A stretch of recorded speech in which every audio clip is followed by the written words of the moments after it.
Well, as I've mentioned before on McBlog, during the marriage redefinition debate to allow same-sex couples back in 2013, our basic argument was simply this. If marriage is redefined once, what is to stop it being redefined again? Allowing only same-sex marriage on the basis of love and human rights would then open the door for those arguing for polygamous and group marriage, and even for incest between consenting adults. You see, here's the inconvenient truth. The same arguments used to justify same-sex marriage can be used to justify polygamy, adult consensual incest, group marriage, and so on. Once the fundamental idea of marriage as one man and one woman is tossed out, any and all types of sexual activity become permissible. Love is love. In fact, isn't 3 people in a marriage even more love? If that's all marriage is about. But it's illegal, Bob, you're saying. Well, polygamy and adult consensual incest may be illegal now, but it wasn't that long ago that same-sex marriage was illegal also. But we all knew that claims about it's just civil unions and it's just removing discrimination, which were made back in 2004, were also just a smokescreen. The media still pretend to be outraged by this argument. They recently targeted a national MP 2 years ago when they tracked down some comments he'd made almost 20 years ago. But last week, the media removed the pretense and confirmed exactly what we said. There will be arguments to justify incest for consenting adults, and we shouldn't be surprised. Let's check it out.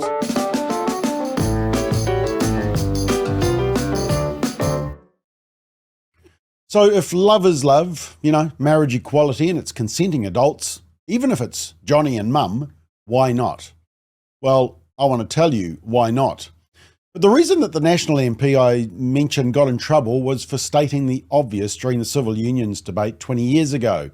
He said, the explanatory note to the civil unions bill states that it will address a situation in which same-sex couples cannot receive legal recognition of their loving and committed relationships. But he said marriage has preferred status and rights in law because of its public benefits. The argument of removing discrimination is flawed and deceptive. The law rightly differentiates between different relationships. But then he said, if the government was really interested in removing discrimination, then it should amend the Marriage Act. Either that's just a pragmatic and temporary compromise, or it doesn't believe its own spin. And of course, back then they didn't believe their own spin because the ultimate target was to change the definition of marriage. But here's the kicker. He said, why is the government allowing discrimination to continue? By refusing to legally recognise other relationship forms, such as the union of siblings, or more than 2 people. And from that very fair question, you get this grand headline. Now note, it's just the word incest, a negative connotation which completely ignores the actual and valid argument. Marriage equality, it's all about love. Love is love. Nobody can deny that there aren't pushes around the world for group marriage and polygamy, which is already present in some societies and religions.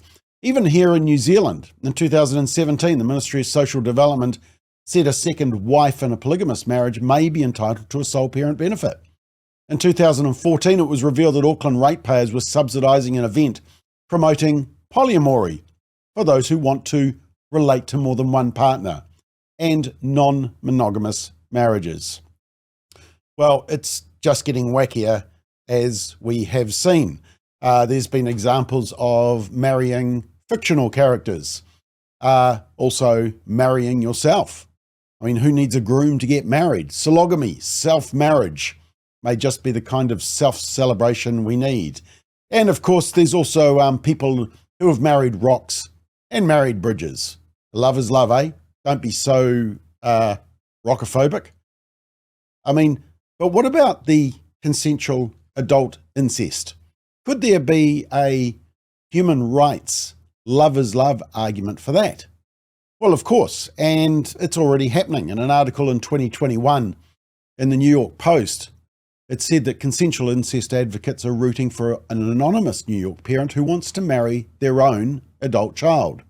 Australian Richard Morris, who is pushing to change incest laws in about 60 countries, said he supports the legal push in a Manhattan federal court and that such behaviour between consenting adults should not be criminalised. And advocates launched about 130 petitions seeking to change incest laws around the world. Fortunately, most have received little support. In 2010, the LA Times had this heading: ABC News asks if incest between consenting adults is okay. And they asked the question because of this story. Columbia University professor accused of incest with daughter. The teacher says sex was consensual as Swiss consider lifting ban against adults. And closer to home, remember this story in 2014. The then ACT leader Jamie White stood by his comments that incestuous relationships between consenting adults should not be illegal and says it would be intellectually corrupt of him not to be honest when asked such questions. Perhaps we should put the question to David Seymour.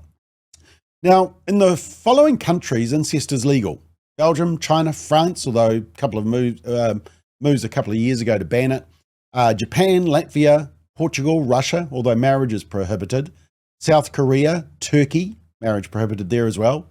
Incest is legal for adults only in Argentina, Israel, over 21, Ivory Coast, the Netherlands, although marriage prohibited, and the Philippines and Spain. Incest is legal in Brazil if over 14 and in Thailand if over 15. However, most marriages in these countries are disallowed or prohibited. Incest is also legal in Italy unless it provokes public scandal. And in some countries, incest is legal for adults and legal for minors, but illegal for adults and minors together. And these countries include Lithuania, Serbia, and Slovenia. In fact, I recently read on the Gospel Coalition site that while it's still fairly taboo in Western culture, consanguineous marriage, is that how you say it? Marriage between individuals who are closely related, usually second cousins or closer, is common in Northern Africa and the Middle East. For example, Pakistan, 61%, Kuwait, 54%, Qatar, 54%, United Arab Emirates, 50%, and Sudan and South Sudan, 50%, Afghanistan, 49%. In India, the world's most populous country, there's more than 50 million people, 7.5%, in incestuous marriages. But what about New Zealand? Surely not. Well, don't kid yourself. You know those horrific imported culture wars that Chloe Swarbrick, Chris Hipkins, and the media all go on about? You won't believe which culture war they want to import here. Okay, you probably can. Stuff last week asked this: why is incest legal in so many countries? Did they forget to add the next bit? Why can't we? But actually, it's interesting in this article, I noticed that they just say incest and not consenting adult incest. See, during the gay marriage debate, I sent out a media release on this exact topic and specifically, and I always did, put consenting adult incest so as not to confuse it with child sex abuse. And I put consenting adult incest because otherwise the LGBT groups would immediately get on the bandwagon and scream that we were comparing gay marriage to incest.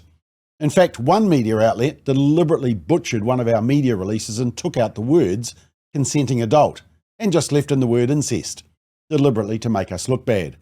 Now, I actually complained and they were forced to reinsert it. But it's interesting in this article that they just say incest. So let's have a read of this article. It starts, it's legal to have consensual sexual relationship with your siblings, parents and grandparents in France, Belgium and Japan and more than 70 other countries too. So how does New Zealand stack up and why is it a moral dilemma? And it starts by mentioning that the late Queen Elizabeth II and her husband Prince Philip were third cousins, which interestingly isn't illegal anyway in New Zealand. So that wasn't a good start. In New Zealand, there have been many documented cases on consensual incest, including Sarah, who was adopted and later entered a relationship with Steve, her biological father. Now, apparently there was a 60 minutes documentary on it back in 2009. Sarah is absolutely everything to me. And I just wish everybody in the world could feel this amount of love instead of the things we see. We love each other desperately. We are best friends, soulmates, business partners, and it's love, actually. I won't hesitate. Okay, that was weird. They were charged, thankfully. The article continues, even this week, a man in his 30s was jailed for incest after having a consensual relationship with his grandfather.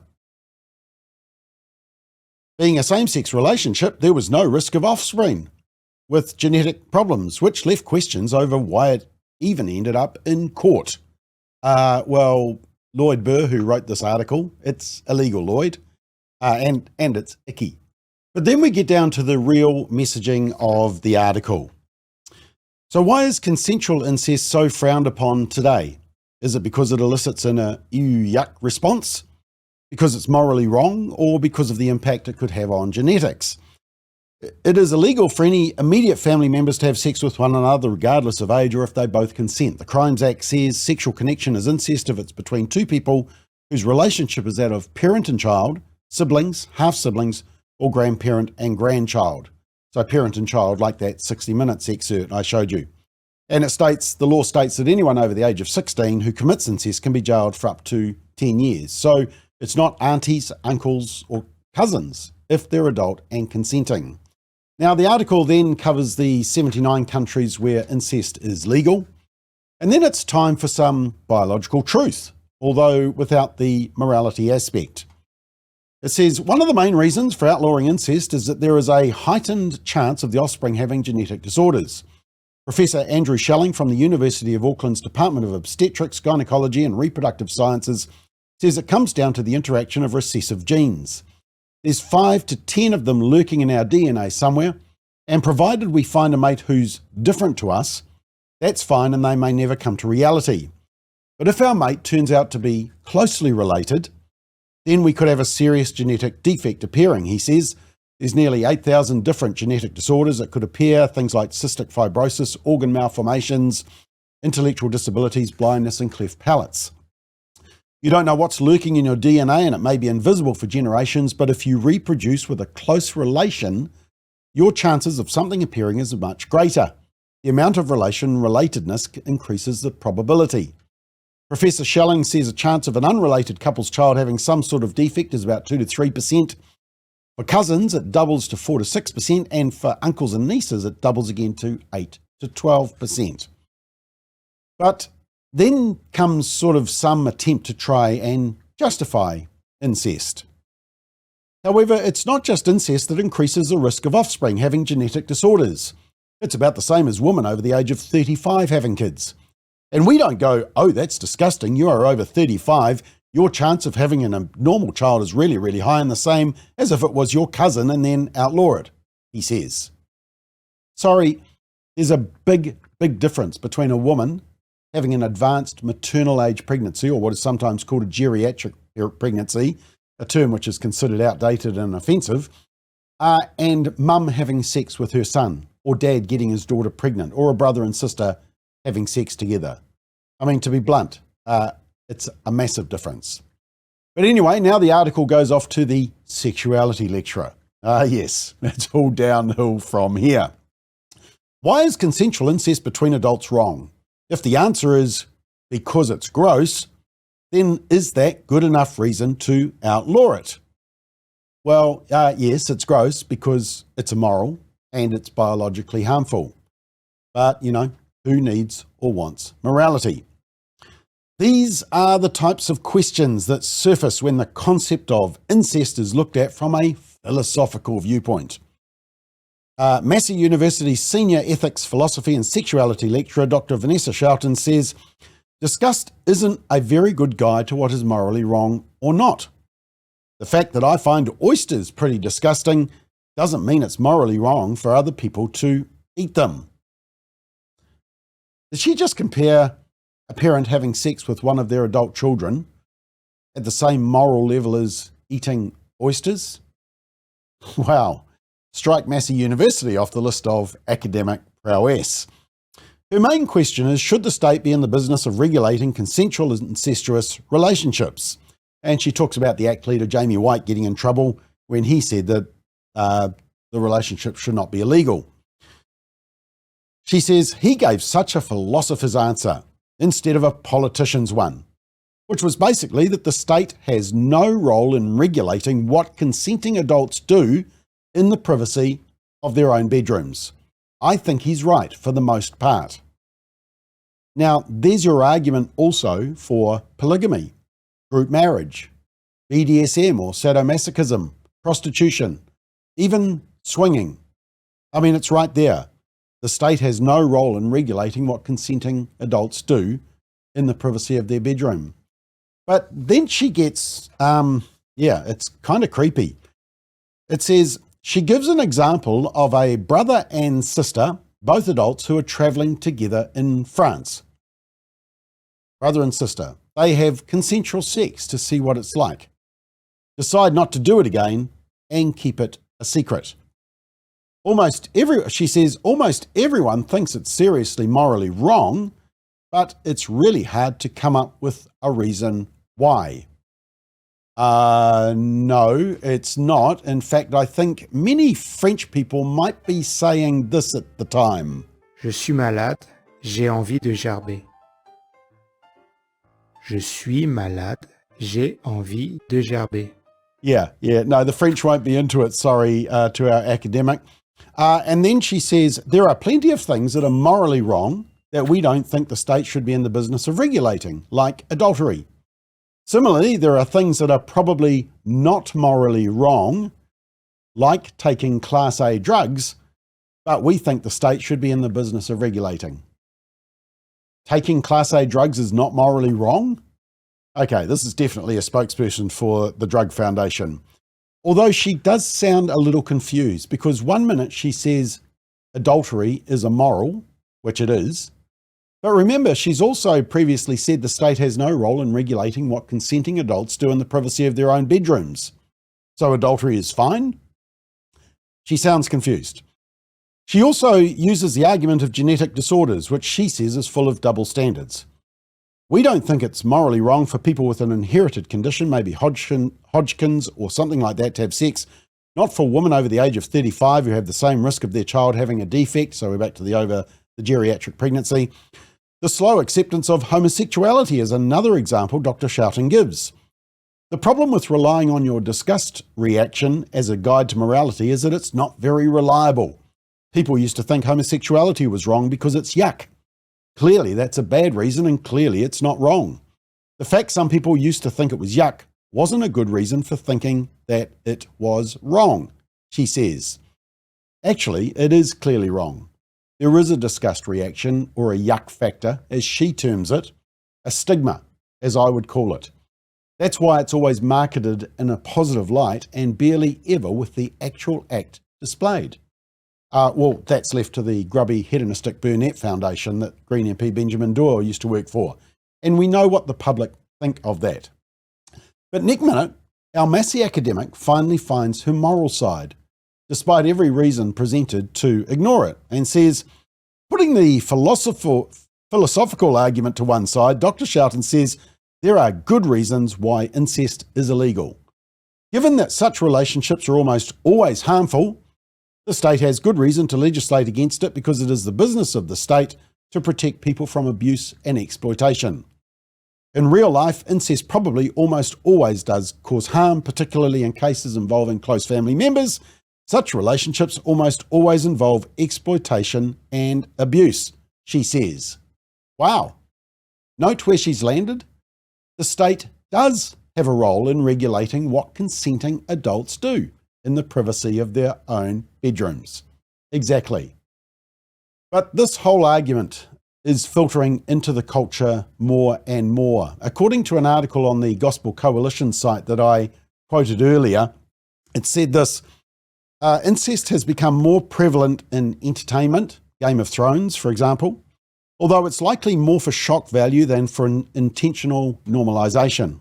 It's still there, and it's at least symptomatic of a culture that enjoys the heightening the threshold of perverted sexuality. It's no coincidence that incest-themed porn is one of the most searched categories on popular pornography sites.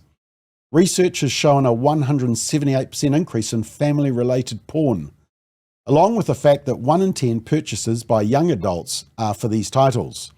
We even have a new form of prostitution, sugar daddies and sugar mamas. These older benefactors provide financial resources in exchange for sexual favours. If you don't spend a significant amount of time on social media, you may not realise how pervasive this is. But almost anyone from Gen Z immediately hears parental titles like mummy and daddy as somewhat sexualised, an indication that we're already living downstream from that culture. Remember that story that I alluded to earlier, the Columbia University professor accused of incest with daughter, and it was from 2010? A liberal writer and commentator for Slate.com actually got the moral argument correct. He said, the conservative view is that all sexual deviance, homosexuality, polyamory, adultery, bestiality, incest violates the natural order. Families depend on moral structure, mum, dad, kids. When you confound that structure, when dad sleeps with a man, dad sleeps with another woman, or mum sleeps with grandpa, the family falls apart. Kids need clear roles and relationships. Without this, they get disoriented, mess with the family, and you mess up the kids. That is pretty spot on. But the Christian response goes further, doesn't it? In 1 Corinthians, it says, it is actually reported that there is sexual immorality among you, and of a kind that even pagans do not tolerate. A man is sleeping with his father's wife, and you are proud. Shouldn't you rather have gone into mourning and have put out of your fellowship the man who has been doing this? In the New Testament, John the Baptist died defending the sanctity of marriage after Herod took his own sister-in-law as a second wife. In Leviticus 18, the Israelites are commanded not to commit incest, which is a defiling sin. Genesis 2:24 says, that is why a man leaves his father and mother and is united to his wife, and they become one flesh. As one commentator said, a man was to leave his mother, not marry her. And a commentary on thecrosstalk.com sums it up nicely. It says, incest is seen as a violation of God's created order. In the creation narrative, God establishes distinct boundaries and roles within creation. Incest blurs these boundaries, leads to confusion and disorder. The inherent biological risks associated with incestuous relationships, such as genetic defects and health issues in offspring, further illustrate the natural law principles that undergird these prohibitions. The physical consequences of incest serve as a tangible reminder of the spiritual and moral disorder it represents. It also reminds us that when the culture messes up the definition of marriage, it messes up the fabric of society. And also why you shouldn't rely on academics from universities for your measurement of what is moral and what isn't. You see, the culture is now openly talking about polygamy, group marriage, and even incest, as we predicted. That's why we must speak up for and continue to protect marriage, for the sake of our culture and our families.